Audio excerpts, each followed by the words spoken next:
FIFA ഒരു കാലത്തും ഒരു അഴിമതി മുക്തമായിട്ടുള്ള ഒരു ക്ലീൻ ആയിട്ടുള്ള ഒരു സംഘടന ആയിരുന്നില്ല. ഏതാണ്ട് IPL ചെയ്ത പണിയാണ് ഇപ്പോൾ ഫിഫ ഈ ലോകകപ്പ് ഫുട്ബോളിൽ കൊണ്ടുവന്നത് എന്നുള്ളതാണ്. അടുത്തൊരു 4 വർഷത്തിന് ശേഷം 2 ലോകകപ്പിന് നമ്മൾ സാക്ഷ്യം വഹിക്കേണ്ടി വരും. ഒന്ന് യുവേഫ നടത്തുന്ന ലോകകപ്പ്, ഒന്ന് ഫിഫ നടത്തുന്ന ലോകകപ്പ്. ഇന്ത്യ, ചൈന പോലുള്ള രാജ്യങ്ങൾ വന്നു കഴിഞ്ഞാൽ ഇതിന്റെ ഈ മാർക്കറ്റ് കൂടും. ഇന്ത്യക്കാരന് അമേരിക്കൻ ലോകകപ്പ് കാണുമെങ്കിൽ കൊടുക്കേണ്ടത് 6 ലക്ഷത്തിലധികം രൂപയാണ്. കഴിഞ്ഞ ലോകകപ്പ് മത്സരങ്ങൾ നേരിൽ കണ്ടവരാണ് നമ്മളെല്ലാം. അതിൽ വെറും 800 ഇന്ത്യൻ രൂപയ്ക്ക് കളി കണ്ടിട്ടുള്ള ആളാണ് ഞാൻ. ലോകകപ്പ് നടന്ന അമേരിക്കയിലെ സ്റ്റേഡിയങ്ങളിലെ പുല്ല് പോലും ഫിഫ വിൽക്കാൻ പോവുകയാണ്. തീർത്തും കച്ചവടം എന്നുള്ള രീതിയിലേക്ക് ഈ ലോകകപ്പ് മാറ്റപ്പെട്ടു എന്നുള്ളത് സംശയാതീതമായിട്ട് നമുക്ക് പറയാൻ കഴിയും. ഖത്തർ ലോകകപ്പിന്റെ ഏറ്റവും വലിയ സൗന്ദര്യം എന്ന് പറയുന്നത് ഏറ്റവും സാധാരണക്കാരനടക്കം കളി കാണാൻ കഴിയുമെന്നുമായിരുന്നു. 2 വർഷം മുമ്പ് ഇന്ത്യക്ക് ഫിഫ ബാൻ ഏർപ്പെടുത്തിയിരുന്നു. അതിനായിരുന്നു കളത്തിൽ രാഷ്ട്രീയം ഇടപെടുന്നു. ഇപ്പോൾ ഫിഫ എന്താ ചെയ്യുന്നത്? സ്വന്തം നമ്മൾ ഈ ചങ്ക് എന്നൊക്കെ പറയുന്ന പോലെ ട്രംപിന്റെ വാക്ക് കേട്ട് ഓരോന്ന് ചെയ്യുന്നു. നമസ്കാരം, ടാക്ടിക്സിലേക്ക് സ്വാഗതം.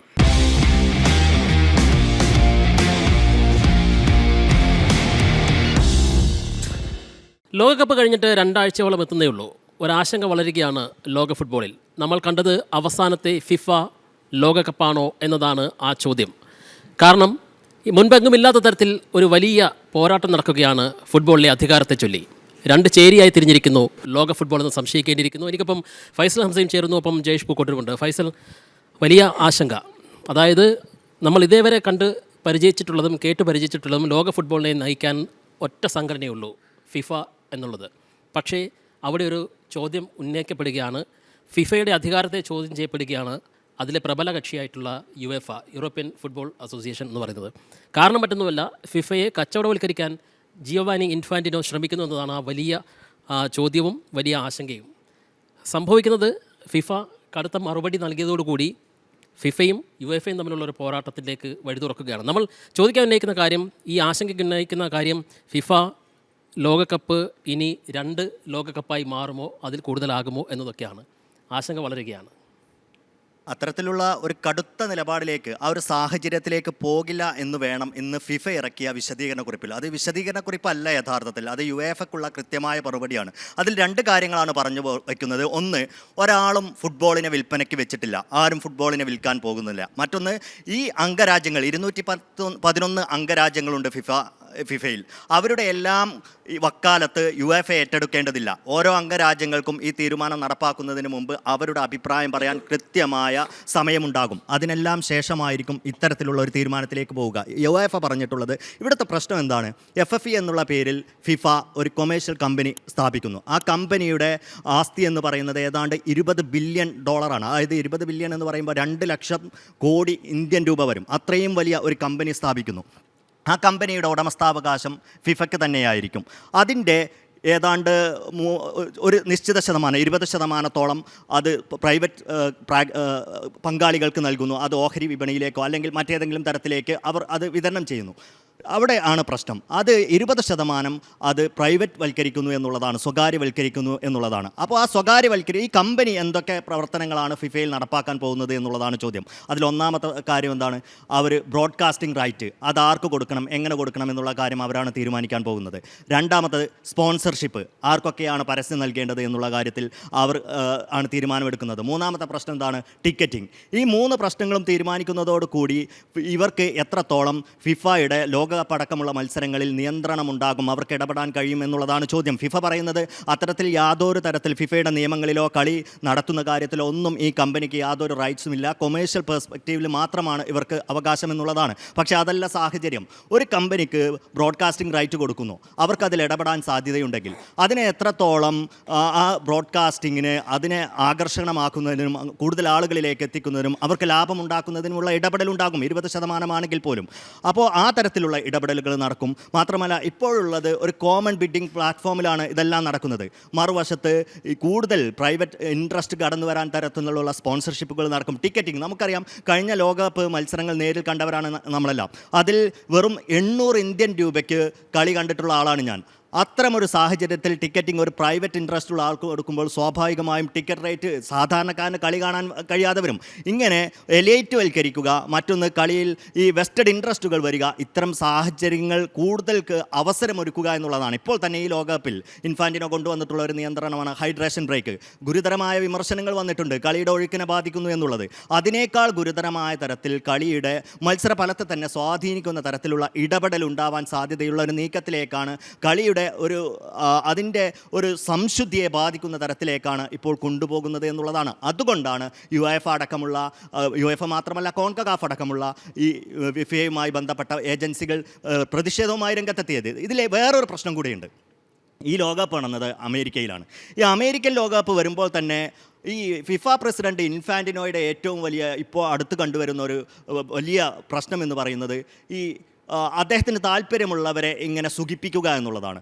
അമേരിക്കൻ പ്രസിഡന്റ് ഡൊണാൾഡ് ട്രംപിന് മുമ്പെങ്ങും ഇല്ലാത്ത ഫിഫയുടെ ചരിത്രത്തിൽ ഇതുവരെ കണ്ടിട്ടില്ലാത്ത തരത്തിൽ അദ്ദേഹത്തിൻ്റെ ആവശ്യപ്രകാരം ഒരു സമാധാന പുരസ്കാരം നൽകുന്നു. എന്നിട്ട് ആ സമാധാന പുരസ്കാരം നൽകാനായതിൽ ഞാൻ വലിയ കൃതജ്ഞനാണ്, എനിക്ക് വലിയ അഭിമാനമുണ്ട് എന്ന് അദ്ദേഹം വിളിച്ചു പറയുന്നു. അതിൽ നിർത്തിയെന്നാണ് നമ്മൾ വിചാരിച്ചത്. അമേരിക്കൻ താരത്തിന് നിയമപരമായി നൽകിയ റെഡ് കാർഡ് റദ്ദാക്കിക്കൊണ്ട് അദ്ദേഹത്തിൻ്റെ മത്സരത്തിലെ വിലക്കും സസ്പെൻഷനും എല്ലാം ഒഴിവാക്കിക്കൊണ്ട് ബൊലോഗന് അമേരിക്കൻ പ്രസിഡന്റിന് ഫിഫയുടെ മത്സരത്തിൽ അടക്കം ഇടപെടാൻ സാധിക്കുമെന്നുള്ള തരത്തിൽ ഉണ്ടാക്കിക്കൊണ്ട് ഒരു മാറ്റമുണ്ടാക്കുന്നു. അത് അടുത്ത പ്രശ്നം. ഇപ്പോഴുള്ള പ്രശ്നം എന്താണ്? യാരദ് കുഷ്ണർ ട്രംപിൻ്റെ മരുമോനാണ്. ട്രംപിൻ്റെ മരുമോന് സ്വാധീനമുള്ള അദ്ദേഹത്തിൻ്റെ ഇൻട്രസ്റ്റുള്ള ത്രൈവ് എന്ന കമ്പനിയാണ് ഈ ഏതാണ്ട് ഞാൻ ഈ പറഞ്ഞ 20% ഇതിലെ വിഹിതം സ്വന്തമാക്കാൻ പോകുന്നത്. അതിനർത്ഥം അമേരിക്കൻ താല്പര്യങ്ങൾക്ക് അല്ലെങ്കിൽ ട്രംപിൻ്റെ താല്പര്യങ്ങൾക്ക് വീണ്ടും വഴങ്ങുന്നു എന്നുള്ളതാണ്. അതായത് ഇപ്പോൾ നടപ്പാക്കുന്നത് ഈ ഇൻഫാന്റിനെ എന്തൊക്കെ ഫുട്ബോൾ വളർത്തുന്ന കാര്യങ്ങൾ എന്തൊക്കെ പറഞ്ഞാലും ഒരു കാര്യം ഉറപ്പാണ്, യുഎഫ വിശദീകരിച്ചതുപോലെ തന്നെ ആരോപിക്കുന്നത് പോലെ തന്നെ ഇതിന് പിന്നിൽ സ്ഥാപിത താല്പര്യങ്ങളുണ്ട്. അത് ഫുട്ബോളിനെ വിൽക്കുന്നതാണ്. അത് അമേരിക്കൻ താല്പര്യങ്ങൾക്ക്, ട്രംപിൻ്റേതടക്കമുള്ള താല്പര്യങ്ങൾക്ക്, സ്വകാര്യ താല്പര്യങ്ങൾക്ക് വഴങ്ങിക്കൊടുക്കുന്നതാണ്. ഇത് ഫുട്ബോളിനെ നശിപ്പിക്കും. ഇങ്ങനെ പോവുകയാണെങ്കിൽ സ്വാഭാവികമായും ഫുട്ബോൾ നശിക്കും. അത് പറഞ്ഞതിൽ കോൺകകാഫ് ഉണ്ട്, അതോടൊപ്പം തന്നെ യുഎഫയും രംഗത്ത് വന്നിട്ടുണ്ട്. പക്ഷേ ഫിഫയ്ക്ക് പിന്നോട്ട് പോകേണ്ടി വരും. ഇൻഫാന്റിനോയ്ക്ക് പിന്നോട്ട് പോകേണ്ടി വരും എന്നുള്ള കാര്യത്തിൽ യാതൊരു സംശയവുമില്ല. അജേഷ്, നമ്മൾ ഫിഫയുടെ കാര്യം പറയുമ്പോൾ നമുക്കറിയാം, ഫിഫ ഒരു കാലത്തും ഒരു അഴിമതി മുക്തമായിട്ടുള്ള ഒരു ക്ലീൻ ആയിട്ടുള്ളൊരു സംഘടന ആയിരുന്നില്ല. അതിൻ്റെ ഏറ്റവും പ്രബലനായിരുന്ന പ്രസിഡൻ്റായിരുന്ന സെപ്പ് ബ്ലാറ്റർക്ക് പോലും അഴിമതി ആരോപണത്തിൽപ്പെട്ട് രാജിവെക്കേണ്ട ചരിത്രം ഉണ്ടായിട്ടുണ്ട്. നമ്മൾ കണ്ടത് അതിലെ കൗതുകം എന്ന് പറയുന്നത് ഫിഫ ആ അഴിമതി കണ്ടുപിടിച്ചാകട്ടെ അമേരിക്കൻ ഏജൻസികളായിരുന്നു എന്നുള്ളതാണ്. അമേരിക്കൻ ഏജൻസികളുടെ ഇടപെടലോടുകൂടി ഫിഫയിലെ ഏതാണ്ട് 24 ഉന്നത ഉദ്യോഗസ്ഥർക്ക് രാജിവെച്ച് പോകേണ്ടി വന്നു. അതിലേറ്റവും പ്രമുഖനാണ് സെപ്പ് ബ്ലാറ്റർ എന്ന് പറയുന്ന ആ ഒരു അദ്ദേഹത്തിന് അധികാരം നഷ്ടപ്പെടുന്നതാണ്. അതാണ് ശരിക്കും പറഞ്ഞാൽ മിഷേൽ പ്ലാറ്റിനെ അടുത്ത ഫിഫ പ്രസിഡന്റ് ആകാനിരിക്കുന്നു. അദ്ദേഹത്തിന് പോലും അതിൽ പങ്കുണ്ടെന്ന് കണ്ട് അദ്ദേഹം ഒഴിഞ്ഞ സാഹചര്യത്തിലാണ് ജിയോവാനി ഇൻഫാന്റിനോ വരുന്നത്. പക്ഷേ ജിയോവാനി ഇൻഫാന്റിനോ ചെയ്യുന്നത് അതിനെ തൂക്കി വിൽക്കുക. ഒരർത്ഥത്തിൽ പറഞ്ഞാൽ ഫുട്ബോളിനെ തൂക്കി വിൽക്കാൻ പോവുകയാണ്. നമുക്കറിയാം, ലോകകപ്പ് നടന്ന അമേരിക്കയിലെ സ്റ്റേഡിയങ്ങളിലെ പുല്ല് പോലും ഫിഫ വിൽക്കാൻ പോവുകയാണ്. തീർത്തും കച്ചവടം എന്നുള്ള രീതിയിലേക്ക് ഈ ലോകകപ്പ് മാറ്റപ്പെട്ടു എന്നുള്ളത് സംശയാതീതമായിട്ട് നമുക്ക് പറയാൻ കഴിയും. രണ്ടാമത്തെ കാര്യം, വോട്ടുകോഴ. ഒരു ഫിഫ ഏറ്റവും വലിയ രീതിയിൽ ബാധിച്ചിട്ടുള്ള അതിൻ്റെ വിശ്വാസത്തിൽ ചോദ്യം ചെയ്യപ്പെട്ട ഒരു കാര്യമാണ് വോട്ടുകോഴ. വോട്ടിന് വേണ്ടിയിട്ട് സംഘരാജ്യങ്ങളെ സംഘടിപ്പിക്കുന്നു, അവിടുന്ന് വോട്ട് നേടി ഖത്തർ ലോകകപ്പും റഷ്യൻ ലോകകപ്പ് വേദി സ്വന്തമാക്കി എന്നുള്ളതാണ്. തീർച്ചയായിട്ടും അമേരിക്കൻ പ്രസിഡൻറ്റിൻ്റെ ഇടപെടൽ വ്യക്തമാണ് അക്കാര്യത്തിൽ എന്നുള്ളത് നമുക്ക് സംശയം വേണ്ട. ഇപ്പോൾ പറഞ്ഞ രീതിയിൽ ആ കമ്പനിയുടെ പേര് തന്നെ പറയുന്നു. പക്ഷേ ഇതിനകത്ത് നമ്മൾ ആദ്യം സൂചിപ്പിച്ചൊരു കാര്യം വളരെ വ്യക്തമാണ്. ഇതിനകത്ത് ഇടപെട്ടിട്ടുള്ള രാജ്യങ്ങൾ നോക്കുകയാണെങ്കിൽ 55ഓളം രാജ്യങ്ങൾ വരുന്ന യൂറോപ്പാണ് ഏറ്റവും പ്രബലമായിട്ട് അവിടെ ഉള്ളത്. 10 ഏഷ്യൻ രാജ്യങ്ങൾ വരുന്ന AFC പിന്തുണയ്ക്കുന്നുണ്ട് അതിനെ. ഒപ്പം അമേരിക്കയുടെ തന്നെ അസോസിയേഷനായിട്ടുള്ള കോൺകകാഫ് ഈ തീരുമാനത്തെ എതിർക്കുന്നുണ്ട്, ഇൻഫാന്റിനെ എതിർക്കുന്നത്. സ്വാഭാവികമായിട്ടും ശാക്തിക ചേരി നോക്കുകയാണെങ്കിൽ അവിടെ 2 ചേരികൾ രൂപപ്പെട്ട് കഴിഞ്ഞിരിക്കുന്നു. ഈ 2 ചേരികൾക്കിടയിൽ നിന്നുകൊണ്ട് സുഗമമായി ലോക ഫുട്ബോളിന് എത്ര കാലം ഇനി മുന്നോട്ട് പോകാൻ കഴിയും? ഒരർത്ഥത്തിൽ പറഞ്ഞാൽ യുഎഫ തയ്യാറാണ്, അവർക്ക് സ്വന്തമായിട്ടുള്ള ലോകകപ്പ് നടത്താൻ അവർക്ക് ശേഷിയുണ്ട്, അത്രയധികം രാജ്യങ്ങളുണ്ട്. ഏതാണ്ട് 2ആയി ലോക ഫുട്ബോൾ വിഭജിക്കപ്പെടുന്നതിൻ്റെ ഒരു സാക്ഷ്യം, ഒരു തുടക്കമാണോ ഇതെന്ന ആശങ്ക ശക്തമാകുക തന്നെയാണ്. ഇപ്പോൾ നമ്മൾ ഈ നാട്ടിൽ ഫെസ്റ്റിവൽ സമയത്തൊക്കെ നമ്മുടെ നാട്ടിൽ ഒമ്പിച്ച ആദായ വിൽപ്പന എന്ന് പറഞ്ഞിട്ട് എല്ലാ സാധനങ്ങളും വിറ്റുകൊണ്ടുവന്നൊരു പരിപാടിയുണ്ട്.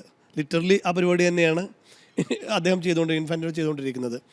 എല്ലാ വിധത്തിലും. ഇപ്പോൾ ഈ അമേരിക്കൻ വേൾഡ് കപ്പിലെ പുല്ല് വരെ നമ്മൾ പറഞ്ഞു എല്ലാം വിൽപ്പനയ്ക്ക് വെച്ചു. ലോക ഫുട്ബോളിനെ തന്നെ അദ്ദേഹം വിൽപ്പനയ്ക്ക് വെച്ചിരിക്കുകയാണ്. അതിന് ഏറ്റവും വലിയൊരു കൗശലം എന്ന് പറയുന്നത്, അദ്ദേഹത്തിൻ്റെ കൗശലം എന്ന് പറയുന്നത്, വരുന്ന മാർച്ചിൽ അദ്ദേഹത്തിൻ്റെ കാലാവധി തീരും. അടുത്ത വോട്ടെടുപ്പിൽ അദ്ദേഹം വിജയിക്കുമെന്ന് ഉറപ്പില്ല. 2016 അദ്ദേഹം വരുന്നത്. 4 ടൈം അദ്ദേഹം വിജയിച്ചു കഴിഞ്ഞു. ഏഷ്യയിൽ നിന്നുള്ള ആളെയാണ് ഖത്തറിൽ നിന്നുള്ള ആളെ തോൽപ്പിച്ചിട്ടാണ്, ഏഷ്യൻ ഫുട്ബോൾ കോൺഫെഡറേഷൻ്റെ മേധാവിയെ തോൽപ്പിച്ചിട്ടാണ് അദ്ദേഹം വരുന്നത്. അപ്പോൾ ഒരു 4 ടൈമിലൊരു പോരാട്ടമില്ലാതെ 10 വർഷമായിട്ട് അദ്ദേഹം ഭരിച്ചുകൊണ്ടിരിക്കുകയാണ്. ഈ വരുന്ന മാർച്ചിൽ പണി കിട്ടുന്ന ഉറപ്പാണ്. അതിൻ്റെ കൂടി ഫലമാണ് അദ്ദേഹം ഒരു തനിക്ക് കൂടി വലിയ പങ്കാളിത്തമുള്ളൊരു സ്വകാര്യ ഏജൻസി ഉണ്ടാക്കി തൻ്റെ ഏറ്റവും പ്രിയപ്പെട്ട ട്രംപിൻ്റെ മരുമകൻ്റെ സഹോദരൻ്റെ ട്രൈവ് ക്യാപിറ്റൽ വഴി ഒരു ഏജൻസി ഉണ്ടാക്കുന്നു. അതിൽ ഫിഫയിൽ അതിൽ വലിയ റോളുണ്ടാക്കി കൊടുക്കുന്നു. ഏതെങ്കിലും സാഹചര്യത്തിൽ അദ്ദേഹം പരാജയപ്പെടുമെന്നൊരു ഭീതി മുന്നിലുണ്ട്. പരാജയപ്പെടുകയാണെങ്കിൽ അപ്പോഴേക്ക് ഈ ട്രൈവ് ക്യാപിറ്റൽ ഫിഫയിൽ വലിയ മേധാവിത്വം ഉണ്ടാവും. ട്രൈവ് ക്യാപിറ്റലിൻ്റെ CEO ആയിട്ടായിരിക്കും പിന്നീട് നമ്മൾ ഈ ഇൻഫാന്റിനോയെ കാണാൻ പോകുന്നത്. അതായത് മാർച്ചിൽ പരാജയപ്പെട്ട് ഏപ്രിലോ മെയ്യിലോ തന്നെ ഇൻഫാന്റിനോ ട്രൈവ് ക്യാപിറ്റലിൻ്റെ CEO ആയി വന്നാലും നമ്മൾ അത്ഭുതപ്പെടേണ്ട സാഹചര്യമില്ല. അപ്പോൾ അത്തരത്തിൽ ആ ഏജൻസി അപ്പോൾ സ്വാഭാവികമായിട്ടും പിന്നീട് ആരാ ഫിഫയെ നോക്കുന്നത്? ഇൻഫാന്റിനോ തന്നെയാണ്. അപ്പോൾ അതാണ് അദ്ദേഹത്തിൻ്റെ പരിപാടി എന്ന് പറയുന്നത്. അപ്പോൾ ക്രൂക്കഡായിട്ടൊരു പരിപാടിയാണ്. അപ്പോൾ ഉള്ളത് നമുക്കറിയാം, ട്രംപ് നേരത്തെ ഫൈസൽ സൂചിപ്പിച്ച പോലെ തന്നെ നൊബേൽ പുരസ്കാരം കിട്ടുമെന്ന് പറഞ്ഞ പിന്നാലെ കുറേ നടന്നു, കിട്ടിയില്ല. പിന്നെ ഇൻഫാന്റിനോയുടെ തോളിൽ കൈയിട്ട് ഒരു ഫിഫ പീസ്, നമ്മൾ ഇതുവരെ കേട്ടിട്ടില്ല അങ്ങനത്തെ ഒരു പുരസ്കാരം, അതിനു മുമ്പ് അതിന് ശേഷം ഉണ്ടായിട്ടില്ല. ഫിഫ പീസ് പുരസ്കാരം വാങ്ങിച്ചിട്ട് ഞാനാണ് വലിയ സമാധാനപ്രിയൻ, ലോകത്തെ എല്ലാ യുദ്ധങ്ങളും ഞാനാണ് അവസാനിപ്പിക്കുന്നതെന്നും പറഞ്ഞ് അദ്ദേഹം കൈയിട്ട് കിടക്കുന്നു. തിരിച്ചും ഇൻഫാന്റിനോയ്ക്കും കിട്ടുന്നുണ്ട്. നമ്മൾ ഈ ഉദ്ദിഷ്ടകാര്യത്തിന് ഉപകാരസ്മരണ എന്നൊക്കെ പറയുന്ന പരിപാടിയാണ് അവർ രണ്ടാളും ചെയ്തുകൊണ്ടിരിക്കുന്നത്. ഇതിൻ്റെ ഏറ്റവും വലിയൊരു പ്രശ്നം എന്ന് പറയുന്നത്, ഇനി അങ്ങോട്ട് നമ്മൾ ചിലപ്പം അടുത്തൊരു 4 വർഷത്തിന് ശേഷം 2 ലോകകപ്പിന് നമ്മൾ സാക്ഷ്യം വഹിക്കേണ്ടി വരും. ഒന്ന് UEFA നടത്തുന്ന ലോകകപ്പ്, ഒന്ന് ഫിഫ നടത്തുന്ന ലോകകപ്പ്. ഫിഫ നടത്തുന്ന ലോകകപ്പിൽ ഏതൊക്കെ ടീമുകൾ ഉണ്ടാകുമെന്നുള്ളൊരു ആശങ്ക അവിടെയുണ്ട്. പക്ഷേ അപ്പോഴും നിങ്ങൾ പറഞ്ഞല്ലോ ഇൻഫാന്റിനോയ്ക്ക് അല്ലെങ്കിൽ ഫിഫയ്ക്ക് വലിയ പണി കിട്ടുന്നുള്ളത്. ഞാൻ മനസ്സിലാക്കുന്നത് ഇതിൻ്റെ ഗുണം ഫിഫയ്ക്കാണ്. കാരണം അംഗരാജ്യങ്ങളിലെ കൂടുതൽ സഹായം കിട്ടാൻ വേണ്ടിയിട്ട് അംഗരാജ്യങ്ങൾക്കൊരു സഹായധനം ഇപ്പോൾ ഇത് അവർ സ്റ്റാർട്ട് ചെയ്യാൻ പോവുകയാണ്. അതും ഈ ട്രൈവ് ക്യാപിറ്റൽസിൻ്റെ പൈസ എടുത്തിട്ടാണ് അവർ കൊടുക്കാൻ പോകുന്നത്. അതായത് 2027 മുതൽ 30 വരെ ഇപ്പോൾ തന്നെ ഒരു പ്രപ്പോസൽ തയ്യാറാക്കി. അടുത്ത സെപ്റ്റംബർ 19 ഈ സഹായധനം വേണോ വേണ്ടയോ എന്ന് രേഖാമൂലം അറിയിക്കണമെന്ന് പറഞ്ഞ് ഫിഫ 211 അംഗരാജ്യങ്ങൾക്കും മെയിൽ അയച്ചു കഴിഞ്ഞു. 55 വരുന്ന യുഎഫയിലെ രാജ്യങ്ങൾക്ക് ഇത് വേണ്ട. അവർ ഓൾറെഡി സമ്പന്നമായ അസോസിയേഷനുകളാണ്, ഫെഡറേഷനുകളാണ്, അവർക്കത് വേണ്ട. പക്ഷേ ആഫ്രിക്കയിൽ നിന്നുള്ള, സൗത്ത് അമേരിക്കയിൽ നിന്നുള്ള കുറച്ചെങ്കിലും, അതായത് കോൺകാഫിലെ എല്ലാ രാജ്യങ്ങളും ഇപ്പോൾ പ്രതിഷേധം അറിയിച്ചിട്ടില്ല. കോൺകാഫിൽ നിന്നുള്ള ചില ഏരിയയിൽ നിന്നുള്ള ഓഷ്യാനിയ രാജ്യങ്ങളിൽ നിന്നുള്ള അവർക്കൊക്കെ ഈ സഹായധനം ആവശ്യമുണ്ട്. ഏകദേശം 170 ഇന്ത്യൻ കോടിയാണ്, 170 കോടിയോളം ഇന്ത്യൻ രൂപയുടെ മൂല്യമുണ്ട് സഹായധനത്തിന്. 3 വർഷത്തേക്കാണ് കൊടുക്കുന്നത്. ഫിഫ പറയുന്നത് അവിടുത്തെ അടിസ്ഥാന സൗകര്യങ്ങൾക്ക് youth women football development, stadium നവീകരണം, അത്തരം കാര്യങ്ങൾക്കാണ് കൊടുക്കുന്നത് 2030 വരെ. 2035 മുതൽ അത് 250 കോടിക്കടുത്ത് നൽകുമെന്നാണ് പറയുന്നത്. സ്വാഭാവികമായിട്ടും ആഫ്രിക്കൻ രാജ്യം അടക്കമുള്ള നേരത്തെ പറഞ്ഞ പോലെ സൗത്ത് അമേരിക്കൻ രാജ്യങ്ങളൊക്കെ അവരെ സംബന്ധിച്ചിടത്തോളം വലിയ തുകയാണ്. പ്രത്യേകിച്ച് അവർ വലിയ രീതിയിൽ ഇപ്പോൾ ബ്രസീലിയൻ, നമ്മൾ ഏറ്റവും വലിയ ഫുട്ബോൾ ശക്തികളിലൊന്നായ ബ്രസീൽ വരെ പല രീതിയിലുള്ള അഴിമതികളും മറ്റുമൊക്കെ ആയിട്ട് ഫെഡറേഷൻ വലിയ നഷ്ടത്തിലാണുള്ളത്. സ്വാഭാവികമായിട്ടും അവരൊക്കെ ഇതിൽ ചിലപ്പോൾ വീണേക്കാം, ഈ സഹായധനത്തിന് ആവശ്യപ്പെട്ടേക്കാം. അത് തിരിച്ച് ഇൻഫാന്റിനോയ്ക്ക് ഫിഫയ്ക്ക് വോട്ട് ചെയ്യേണ്ടൊരു സാഹചര്യം അവർക്ക് വന്നേക്കാം. അപ്പോൾ അത്തരത്തിലൊരു അപകടം മുന്നിൽ കൊണ്ടുകൊണ്ട് അത്തരമൊരു നീക്കം കൂടി അഡ്വാൻസ് ആയിട്ട് ഇൻഫാന്റിനോ ചെയ്യുന്നുണ്ട് എന്നുള്ളതാണ്. ഇപ്പോൾ നോക്കുമ്പോൾ UEFAയിൽ നിന്നുള്ള 55, കോൺകാഫിൽ നിന്നുള്ള വളരെ കുറച്ച് രാജ്യങ്ങൾ, AFC ഏഷ്യൻ ഫുട്ബോൾ കോൺഫെഡറേഷൻ്റെ കുറച്ച് രാജ്യങ്ങൾ ഒഴിച്ചിർത്തി കഴിഞ്ഞ് കഴിഞ്ഞാൽ വോട്ടെടുപ്പിനിടുമ്പോൾ വിജയിക്കാൻ സാധ്യത അപ്പോഴും ഇൻഫാന്റിനോയ്ക്ക് ഒരു സാധ്യതയുണ്ട്. അപ്പോഴും അവർക്കൊരു വെല്ലുവിളിയാവാൻ പോകുന്നത് 37 അംഗ ഫിഫ കൗൺസിലിൽ ഏത് വിധത്തിലുള്ള ഇതായിരിക്കും വരിക എന്നുള്ളത്. ഇപ്പോൾ ഈ സ്വകാര്യ കമ്പനിയെ ഏൽപ്പിക്കുന്ന തീരുമാനം പോലും ഫിഫ കൗൺസിലിനെ ഇൻഫാന്റിനോ അറിയിച്ചിട്ടില്ലെന്നാണ് റിപ്പോർട്ടുകൾ വരുന്നത്. അപ്പോൾ അത്തരത്തിൽ 2 വിഭജിക്കും എന്നുള്ള കാര്യത്തിൽ, ഫിഫ വിഭജിക്കപ്പെടും എന്നുള്ള കാര്യത്തിൽ തർക്കമില്ല.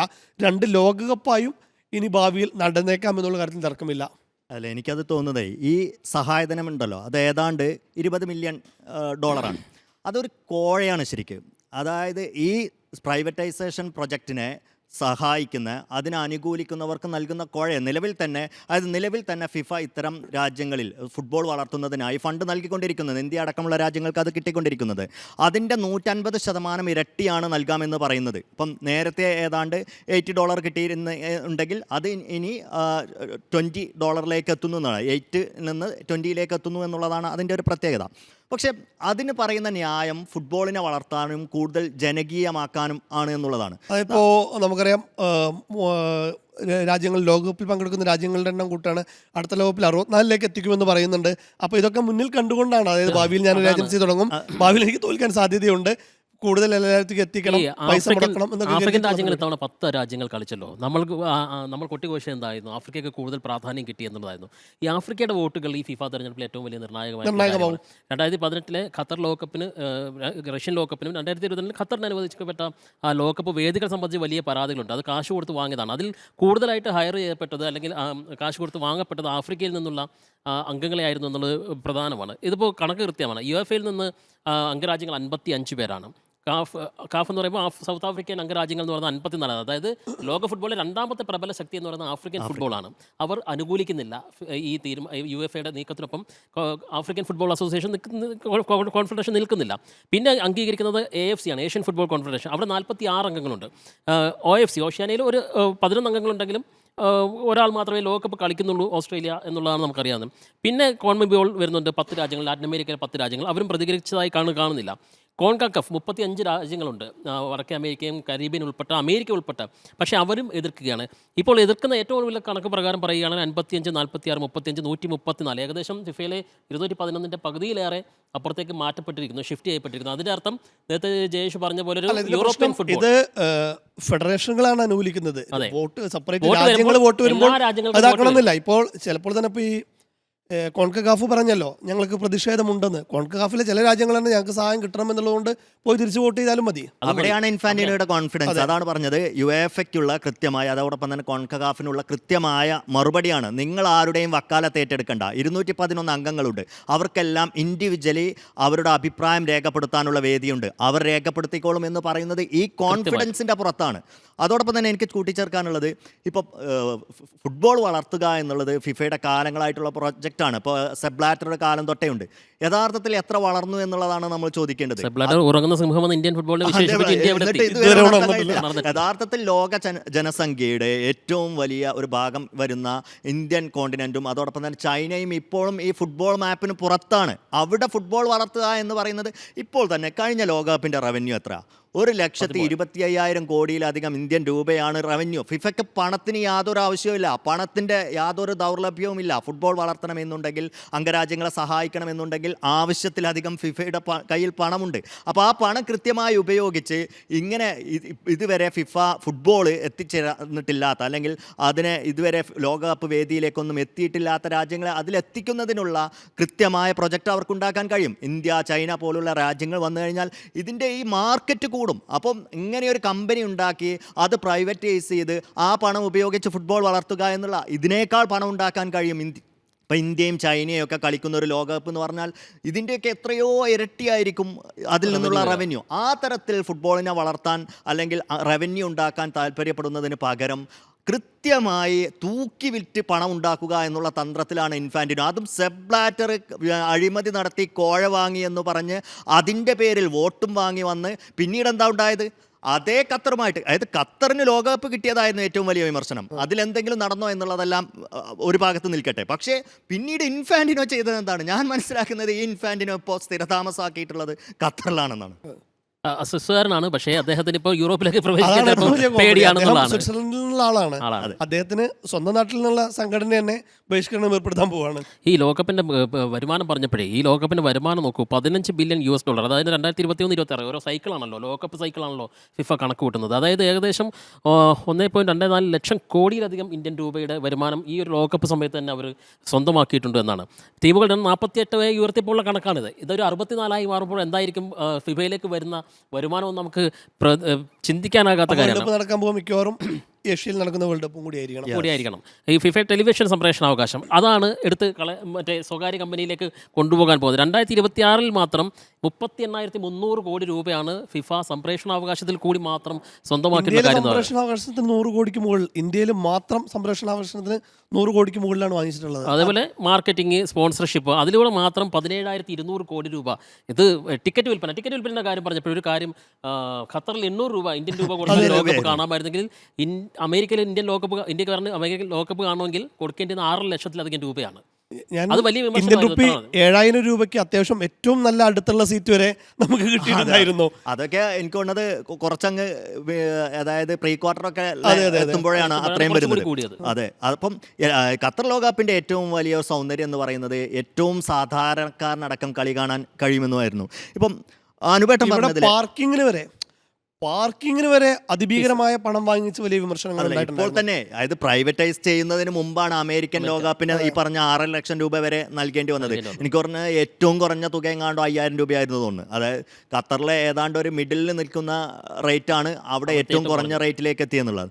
അതെല്ലാം ഇപ്പോൾ ഫിഫ അല്ലെങ്കിൽ ഇൻഫാന്റിനോ ഉയർത്തുന്ന ഒരു ചോദ്യം അല്ലെങ്കിൽ ഫിഫ ഉയർത്തുന്ന ഒരു ചോദ്യത്തിനെ ന്യായീകരിച്ചുകൊണ്ട് എങ്ങനെയാണ് ബ്രോഡ്കാസ്റ്റിംഗ് റൈറ്റിൽ അതിൽ പ്രൈവറ്റ് പാർട്ട്ണർ വരുമ്പോൾ എങ്ങനെയാണ് മത്സരത്തെ സ്വാധീനിക്കുക എന്നുള്ളതാണ്. മുമ്പ് ലാലീഗ ഓർമ്മയുണ്ടോ? ഇന്ത്യയിലെ കാണികൾക്ക് കാണാൻ വേണ്ടിയിട്ട് അതിൻ്റെ മത്സര സമയം മാറ്റിയ അവിടെ ഉച്ചയ്ക്ക് വെച്ചു. യെസ്. അപ്പോൾ ഒന്ന് നോക്കി സ്പെയിനിൽ ഉച്ചയ്ക്ക് മത്സരം നടത്തി. നമ്മുടെ പീക്ക് സമയം 7 മണി 8 മണി വൈകിട്ട് കിട്ടാൻ വേണ്ടിയിട്ട്. അപ്പോൾ ബ്രോഡ്കാസ്റ്റിംഗ് പാർട്ട്നേഴ്സിൻ്റെ താല്പര്യത്തിനനുസരിച്ച് മത്സരം മാറും. കളിക്കാരുടെ ആരോഗ്യം ശ്രദ്ധിക്കാതെ ആവും. ചൂടാണോ അല്ലെങ്കിൽ രാത്രിയാണോ പകലാണോ അതൊന്നും ഒരു ബാധകമല്ല. അതായത് ഇക്കാലം അത്രയും ഫിഫ നിഷേധിക്കപ്പെട്ടിരുന്ന ഒരു കാര്യം അവിടെ സംഭവിക്കും.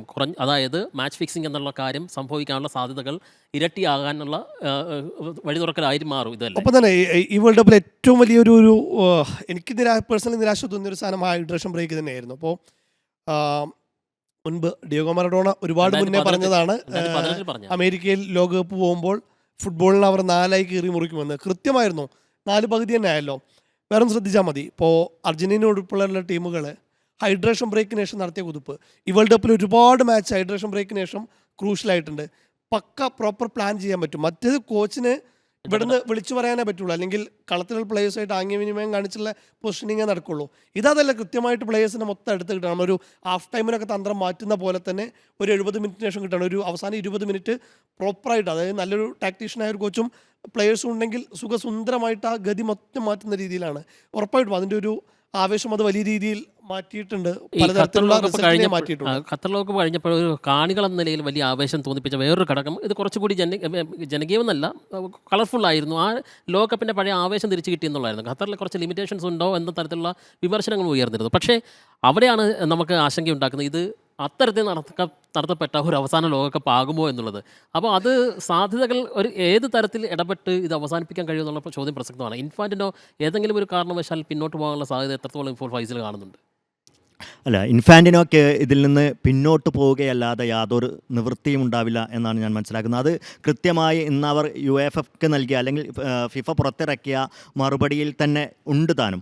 പക്ഷേ അവിടെ മാത്രമല്ല യഥാർത്ഥത്തിൽ ഇപ്പോൾ ഫിഫ സമീപകാലത്ത് നിരന്തരമായി ഫിഫയ്ക്കെതിരെ ഉയരുന്ന അത് സാധാരണക്കാർ മാത്രമല്ല, ഇപ്പം മുൻ താരങ്ങളടക്കം അല്ലെങ്കിൽ കളി കൃത്യമായി വിശകലനം ചെയ്യുന്ന വിദഗ്ധരടക്കം ഉന്നയിക്കുന്ന പലതരത്തിലുള്ള ആരോപണമുണ്ട്.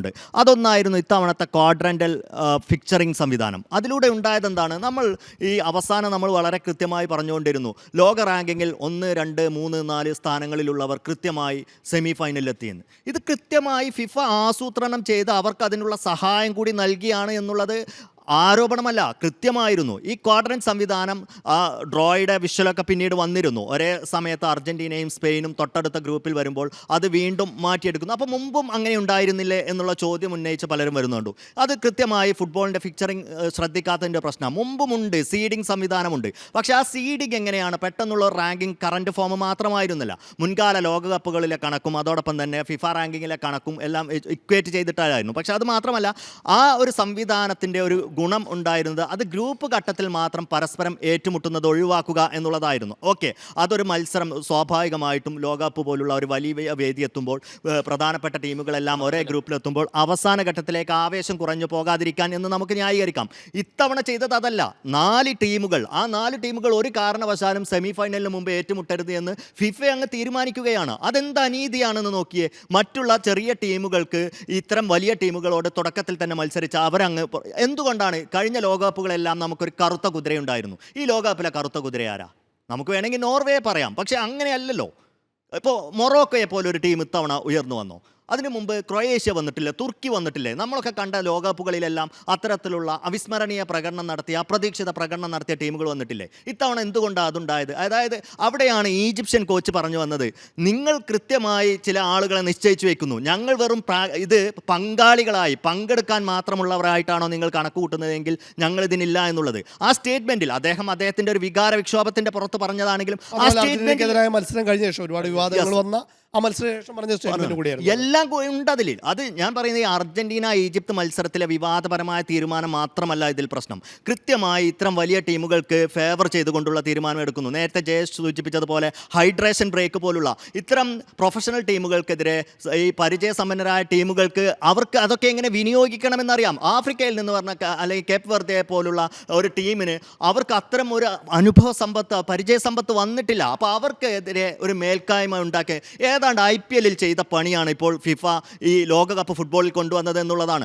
IPL എന്താ ചെയ്തത്? ബൗണ്ടറി ലൈനിൻ്റെ വലിപ്പം കുറയ്ക്കുന്നു, അതേപോലെ കൃത്യമായ ഫീൽഡിംഗ് നിയന്ത്രണം കൊണ്ടുവരുന്നു, ബാറ്റർമാർക്ക് കൃത്യമായ ഒരു മേൽക്കായ്മ കിട്ടുന്ന രീതിയിൽ ഇതാക്കുന്നു. ഇനിയും കംപ്ലീറ്റ്ലി മാത്രം ആനുകൂല്യം കിട്ടുന്ന പിച്ചൊരുക്കുന്നു.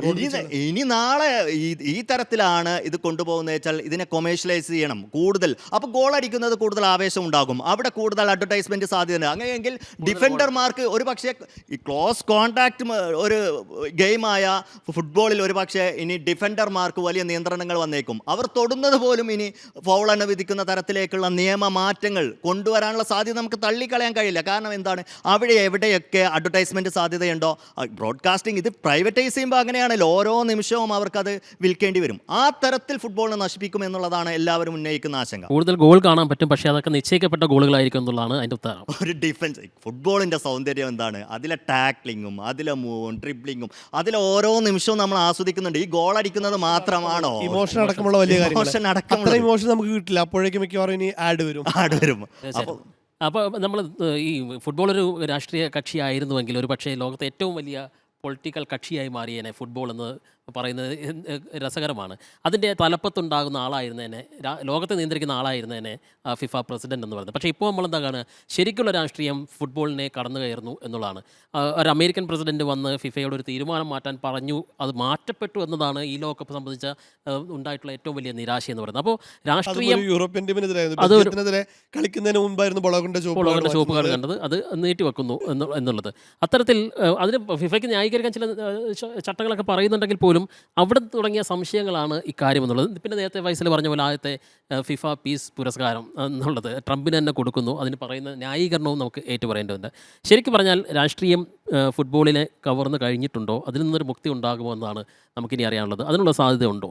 ഉറപ്പായിട്ടും. ഈ അഴിമതി കുറച്ച് മുന്നേ നമ്മൾ ബ്ലാറ്റർ അഴിമതിയിൽ കുടുങ്ങിയപ്പോൾ മുതലേ വലിയ രീതിയിലുള്ള വിമർശനങ്ങൾ ഫിഫയ്ക്കെതിരെ നേരിടുന്നുണ്ടായിരുന്നു. ഇപ്പോൾ രാഷ്ട്രീയം കൂടി, അതായത് ഒരു 2 വർഷം മുമ്പ് ഇന്ത്യക്ക് ഫിഫ ബാൻ ഏർപ്പെടുത്തിയിരുന്നു. അതിനായിരുന്നു കളത്തിൽ രാഷ്ട്രീയം ഇടപെടുന്നു. ഇപ്പോൾ ഫിഫ എന്താ ചെയ്യുന്നത്?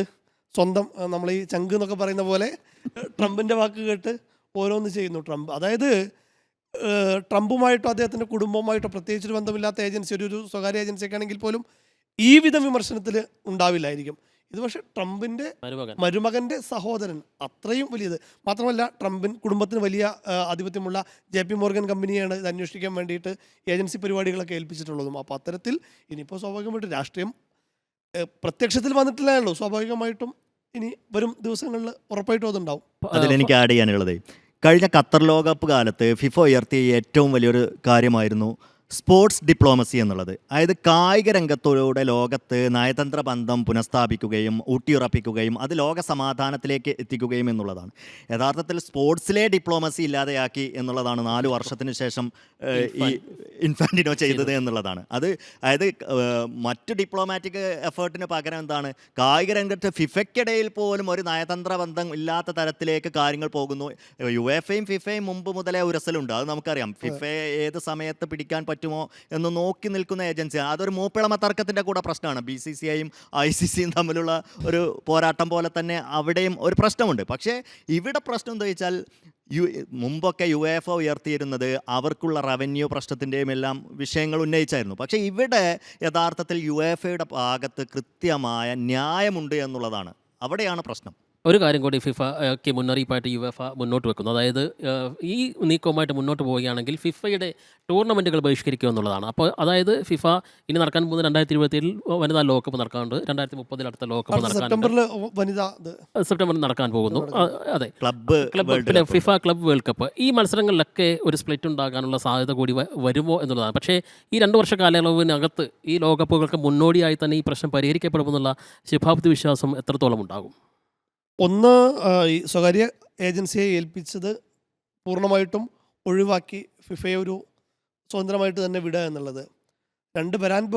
മാർച്ചിൽ വരാൻ പോകുന്ന തെരഞ്ഞെടുപ്പ് ഫിഫ തിരഞ്ഞെടുപ്പ് ആയിരിക്കും ഏറ്റവും നിർണായകമാവുക. ഇപ്പോൾ ഇൻഫാന്റിനോ വിജയിക്കുകയാണെങ്കിൽ അത് വലിയ രീതിയിലുള്ള പൊട്ടിത്തെറികൾക്ക് ഉറപ്പായിട്ടും സാധ്യതയുണ്ട്. നേരത്തെ നമ്മൾ ചർച്ച ചെയ്ത പോലെ തന്നെ 2 ലോകകപ്പുകൾ നടക്കാനുള്ള സാധ്യതയുണ്ട്, ഫിഫയുടെ ലോകകപ്പും യുഎഫയുടെ ലോകകപ്പും. അതല്ല, ഈ പദ്ധതി ഇൻഫാന്റിനെ ഉപേക്ഷിക്കുകയും മാർച്ചിൽ അദ്ദേഹം പരാജയപ്പെടുകയും ചെയ്തു കഴിഞ്ഞാൽ വേറെ വലിയ രീതിയിലുള്ളൊരു ആശങ്കകൾക്ക് അവിടെ സാധ്യതയില്ല. ഇപ്പോൾ സെപ്പ് ബ്ലാറ്റർ വലിയ രീതിയിൽ ഇൻഫാന്റിനോയേക്കാളും വലിയ പ്രബലനായിട്ട് നടന്ന ഇതുണ്ടായിരുന്നു. അപ്പോൾ അദ്ദേഹത്തെ ഇല്ലല്ലോ. അത്തരത്തിലൊരു സാഹചര്യത്തിൽ അദ്ദേഹം അങ്ങ് ട്രംപുമായിട്ടൊക്കെ അങ്ങ് പോകുന്ന തന്നെയാണ് മനസ്സിലാക്കുന്നത്. രണ്ടാമത്തെ കാര്യം, ഇങ്ങനെ മുന്നോട്ട് പോവുകയാണെങ്കിൽ എന്തായാലും പിന്നോട്ട് പോകാത്ത ഇൻഫാന്റിനോയേക്കാൾ താല്പര്യം ഒരുപക്ഷെ ട്രംപിനോ മറ്റനേകം പേർക്കുണ്ടാകാം. അങ്ങനെയാണെങ്കിൽ 2015 തുല്യമായിട്ടുള്ളൊരു വോട്ട് കോഴ ഫിഫയിൽ നടക്കാനുള്ള സാധ്യത എത്രത്തോളം കാണുന്നുണ്ട്, ആശങ്കപ്പെടുത്തുന്നുണ്ട്? അതിൽ രസകരമായ ഒരു സാഹചര്യമാണ് ഉയർന്നു വരുന്നത്. അതായത് യുഎഫ ഇനി പ്രതിനിധീകരിക്കാൻ പോകുന്നത് ഒരു ഏഷ്യക്കാരനായിരിക്കും. നാസർ അൽ ഖലീഫി ആയിരിക്കും മിക്കവാറും അതെ PSG ചെയർമാൻ, ഖത്തറുകാരനായിട്ടുള്ള ഖത്തർ അമീറിൻ്റെ സഹോദരനായിട്ടുള്ള നാസർ അൽ ഖലീഫി ആയിരിക്കും മിക്കവാറും വരാനിരിക്കുന്നത്. അപ്പോൾ അദ്ദേഹം വരികയാണെങ്കിൽ രണ്ടുണ്ട്. ഒന്ന്, യുഎഫയുടെ പിന്തുണ ഏതാണ്ട് ഉറപ്പാക്കും. മറ്റൊന്ന്, സ്വാഭാവികമായും നാസർ അൽ ഖലീഫിക്ക് ഫ്രഞ്ച് പൗരത്വം നൽകുന്നതിലും അതിനുള്ള ചരടുവലികളെല്ലാം ഖത്തറിൻ്റെ കൃത്യമായ മൈൻഡിലുള്ള കാര്യം ഫിഫയുടെ അമരത്തെത്തുക എന്നുള്ളത് തന്നെയാണ്. അതിന് അവർ കാലങ്ങളായി കാത്തിരിക്കുന്നുണ്ട്. അപ്പോൾ സ്വാഭാവികമായിട്ടും അവർ ഏഷ്യൻ ഫുട്ബോളിൽ അവർ ബാർഗെയിൻ ചെയ്യും, സ്വാഭാവിക ക്യാമ്പയിൻ ചെയ്യും. അത്ര ഒരു ഇടപെടൽ അവർ നടത്തുമെന്നുള്ള കാര്യം ഉറപ്പാണ്. അപ്പം ഇപ്പോഴുള്ളതിൽ തന്നെ മറ്റൊരാൾ നിൽക്കുന്നതിനേക്കാൾ കൂടുതൽ AFCയിൽ നിന്ന് എന്ത് ചെയ്യാം, ഒരു പക്ഷേ യുഎഫയുടെ പ്രതിനിധിയായ ഖലീഫിക്ക് ചാൻസ് ഉണ്ട്. മാത്രമല്ല, ആഫ്രിക്കൻ രാജ്യങ്ങളുമായിട്ട് വളരെ അടുത്ത ബന്ധമുള്ളവരാണ് ഖത്തർ. അവർക്ക് രാഷ്ട്രീയമായി തന്നെ നയതന്ത്രപരമായി ഭയങ്കര ബന്ധമുണ്ട് മിക്ക രാജ്യങ്ങളുമായിട്ടും. അവിടുത്തെ പല രാജ്യങ്ങളുടെയും ദൈനംദിന പ്രവർത്തനങ്ങളിൽ പോലും അവർക്കുള്ള ചെലവുകൾ ആ രീതിയിലെല്ലാം ഇടപെടുന്ന രാജ്യം കൂടിയാണ് ഖത്തർ. നയതന്ത്രപരമായിട്ടാണെങ്കിലും സാമ്പത്തികമായിട്ടാണെങ്കിലും ഒരുപാട് ബന്ധമുണ്ട്. അപ്പോൾ ആഫ്രിക്കൻ രാജ്യങ്ങളിൽ നിന്നുള്ള പിന്തുണ 54 രാജ്യങ്ങളുണ്ട് ആഫ്രിക്കയിൽ നിന്ന്. അതിലൊരു ശതമാനത്തെയും പിടിക്കാൻ നിലവിൽ എന്ത് ചെയ്യാൻ കഴിയും? ഖത്തറിന് കഴിയും. പിന്നെ കോൺകക്കാഫ് നമ്മൾ ഓൾറെഡി അവിടെ ഒരു സ്പ്ലിറ്റ് ഉള്ളത് പറഞ്ഞു. ഇനി കോമിബോൾ മാത്രമാണ് അതെത്രത്തോളം അവിടെ സാഹചര്യം ഉണ്ട് എന്നുള്ളത്, അത് ഉരുത്തിരിഞ്ഞ് വരാനിരിക്കുന്നതേ ഉള്ളൂ. അപ്പോൾ സ്വാഭാവികമായും അവിടെയും എല്ലാ രാജ്യങ്ങളും ഇൻഫാന്റിനോയെ പിന്തുണയ്ക്കാൻ സാധ്യതയില്ല.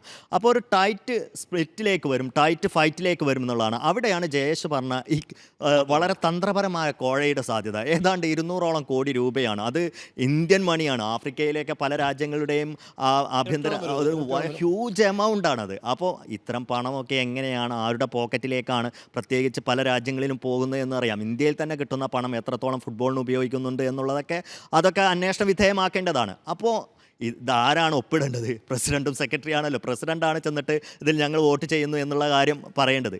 അപ്പോൾ ഇത്തരത്തിൽ വളരെ കൃത്യമായി നടക്കുന്ന ഒരു കോഴ സംവിധാനം കൂടിയായിട്ട് വോട്ടിന് കോഴ എന്നുള്ളത് കൂടിയാണ് പുതിയ സംവിധാനത്തിലൂടെ മുന്നോട്ട് വെക്കുന്നതെന്ന് നമ്മൾ സംശയിക്കേണ്ടിയിരിക്കുന്നു. തീർച്ചയായിട്ടും. അപ്പോൾ ലോക ഫുട്ബോളിൻ്റെ ഭാവി എന്താകുന്നുള്ള വലിയൊരു ചോദ്യചിഹ്നമാണ് ഇപ്പോൾ ലോകകപ്പ് കഴിഞ്ഞപ്പോൾ നമ്മൾ അഭിമുഖീകരിക്കുന്ന കാര്യം. അതിലും ഭീകരമായിട്ടുള്ള കാര്യമാണ് ഇപ്പോൾ ജയേഷും ഫൈസലും പറഞ്ഞ പോലെ അടുത്ത ഫിഫ പ്രസിഡന്റ് തെരഞ്ഞെടുപ്പിൽ നടക്കാൻ പോകുന്നത്. അവിടെ 2015 സമാനമായിട്ടുള്ള ഒരു വോട്ട് കോഴയോ മറ്റോ നടക്കുകയാണെങ്കിൽ ഒരു പക്ഷേ ലോക ഫുട്ബോൾ 2ആയി പിളർന്നേക്കാം, 2 സംഘടനകൾ ഉണ്ടായേക്കാം.